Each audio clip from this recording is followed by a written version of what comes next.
adalah pernyataan dari Ketua Umum Aprindo Pak Roy Mandei. Katanya karena adanya dampak boikot ini, omsetnya menjadi turun 50%. Saya ingin tahu dari sudut pandang Anda apakah benar dan bagaimana sebenarnya? Ya, jadi kalau dari Aprindo tadi menyatakan bahwa untuk fast moving consumer good atau FMCG penurunan bisa sekitar 50%. Kalau dari segi F&B atau restoran itu bisa turun hingga 30% ya. Dan ini tentunya Ini sudah kerasa berarti Pak? ya sudah terasa dan ini benar-benar sangat menekan para pengusaha, bukan hanya para pengusaha, tapi termasuk karyawannya juga gitu. Padahal inilah yang kurang tepat sehingga hal-hal seperti ini saya kira sebaiknya juga dianalisa, direview. Karena tadi ada fatwa dari MUI juga kan ya, bahwa fatwanya ada tetapi tidak pernah ada list yang ada. Karena kalau dilihat memang sih secara umum kita tahu kita atau masyarakat merasa marah atau kecewa dengan adanya kegiatan-kegiatan atau tindakan yang ada yang sering kita lihat di media gitu. Tapi sebaiknya juga tindakan yang kita lakukan tepat sehingga tidak malahan merugikan masyarakat Indonesia sendiri gitu. Karena kalau dilihat selama ini produk-produk yang ada itu tidak terafiliasi kepada Israel. Malahan beberapa teman telah melakukan menyumbang kepada lewat PMI atau lewat mana melakukan sumbangan-sumbangan tadi. Jadi sebenarnya tidak ada yang melakukan dukungan kepada Israel.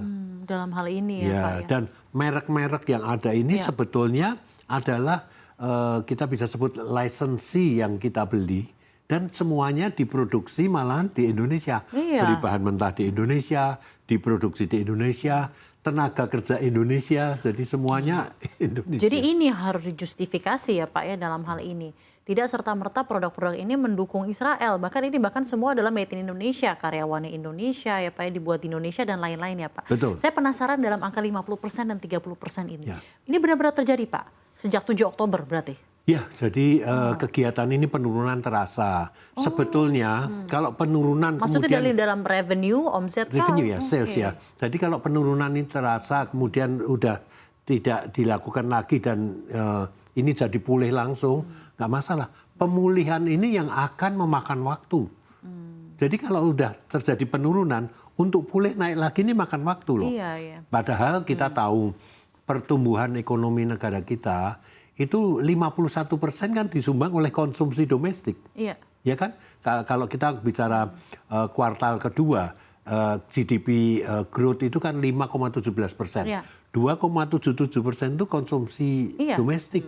Dan ini menurut saya agak sedikit riskan. Jadi mungkin pemerintah juga harus memulai harus menyuarakan mengenai apa yang sebenarnya terjadi dan sebaiknya karena gimana. Ngaruhnya kembali lagi kepada masyarakat Indonesia dan pekerja Indonesia, daya beli masyarakat itu nanti akan terdampak. Nah, Pak Handaka, adakah brand-brand tertentu yang malah ketimpa berkahnya dengan adanya sentimen ini di satu sisi? Ya, mungkin terjadi shifting. Ya, terjadi shifting. Tapi shifting ini yang tadi saya bilang untuk kejadian untuk yang satu, ini kan juga pemulihannya akan makan waktu. Dan karyawannya juga yang akan menerima dampaknya. Misalnya kita ada di satu restoran, mereknya ada boykot. Nah, biasanya dia terima insentif dan lain akan hilang semua kan karena penurunan sales tadi. Ya, karena itu kami sarankanlah agar benar-benar diteliti dan kalau memang enggak ya jangan sampai diberlakukan seperti itu. Kalau ini berjalan cukup lama Pak, karena kan ini sebenarnya sentimen yang sentimen yang negatif terhadap Israel ini kan memang berawalnya dari apa yang terjadi di sana. Yang kita lihat di mana-mana di media dan ini sangat mempengaruhi masyarakat Indonesia gitu ya Pak ya. Nah, jika ini berlangsung lama, kan kita tidak ada kuasa gitu ya untuk mengatur apa yang terjadi di sana. Kekhawatirannya apa Pak dari pelaku retail? Dari jangka pendek dan juga mungkin jangka panjang. Apakah akan mungkin bisa terjadi gelombang PHK dengan adanya hal-hal seperti ini terjadi dalam jangka yang lama Pak? tentunya kita melihat pada praktek bisnis dari penjualan atau sales yang ada kita gunakan untuk membayar sewa, ya karena restoran dan retail ini kebanyakan kan menyewa tempat bukan milik sendirilah. Nah, untuk membayar ini tentunya memerlukan hasil penjualan yang sesuai dengan yang ditargetkan. Apabila ini tidak mencapai, tentunya nggak akan sanggup lagi membayar. Nah kalau nggak sanggup, apa yang terjadi? Penutupan gerai-gerai yang ada dan tentunya diikuti dengan pengurangan skenario gitu. Yang tadi saya sampaikan, pemerintah segera mengambil posisi menjelaskan karena pemerintah ini kan mengetahui sebetulnya merek ini memang semuanya diproduksi di Indonesia, bahan mentah Indonesia, tenaga kerja Indonesia dan tidak ada dukungan apapun kepada pihak Israel tadi. Tapi ini sudah kadung fatwa MUI sudah ngomong seperti itu gitu ya Pak ya. Harapan dari pengusaha. MUI sebetulnya sangat jelas loh. Tidak ada list gitu. Tidak ada list memang. Tapi kan selagi lagi ketika sampai di sosial media kan harus seperti itu ya Pak ya. Cuman pengusaha memang, gimana Pak? Hoax memang menyesatkan sih. Ya, tentunya itu pasti. Nah pengusaha menangkalnya seperti apa Pak? Strateginya seperti apa? Mungkin pertama itu. Lalu harapan dari pengusaha, aspirasinya untuk pemerintah harusnya berbuat apa Pak dengan keadaan seperti ini gitu kan? Karena kan tidak mau berlarut-larut tentunya. Ya betul. Karena kalau berlarut-larut tentu kerugian di pihak ini bukan pengusahanya aja loh. Tetapi pembayaran semua ke pemerintah juga akan menjadi masalah. Rental berkurang, tentu PPN dan PPh berkurang dan lain-lain. Jadi para pengusaha sih sebisa mungkin kita telah menghadapi masalah COVID, kita udah mulai muncul lagi ya. Jangan sampai kita itu down turun lagi. Jadi mengharapkan sekali lagi pemerintah yang sampai saat ini belum mulai bicara untuk segera mulai bicara gitu. Sudah dikomunikasikan belum Pak kalau dari? Ya, dari beberapa asosiasi, PHRI dan lain-lain segera mengkomunikasikan ini ke pemerintah dan juga ke induk organisasi yaitu Kadin dan juga Apindo untuk melihat situasi yang ada di lapangan dan semoga bisa segera menyuarakan ini keluar. Harapannya Pak komunikasinya harus terjalan, harus kuat nih Pak dari sekarang agar pemerintah nanti akan memberikan regulasi ataupun apapun itu ya untuk. Ya paling nggak penjelasan lah. Penjelasan. Yang tadi saya sampaikan pemulihan itu nggak segampang begitu selesai stop akan naik lagi nggak.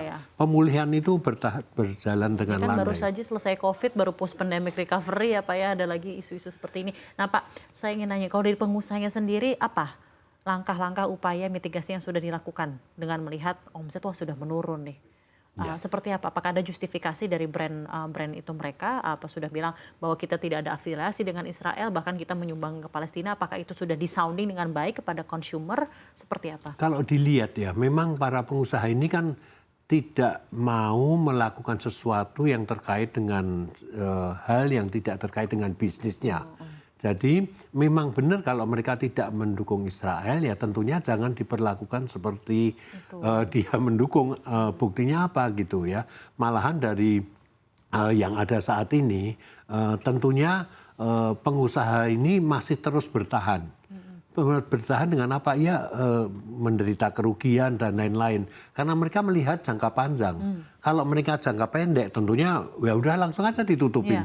Tokonya, tapi mereka nggak melihat itu karena karyawan adalah satu aset bagi perusahaan dan kami mengharapkan karyawan ini juga untuk membantu menjelaskan kepada lingkungan terkait bahwa kan mereka yang tahu keadaan perusahaan seperti apa ya, perusahaan juga tidak pernah melakukan apa-apa gitu.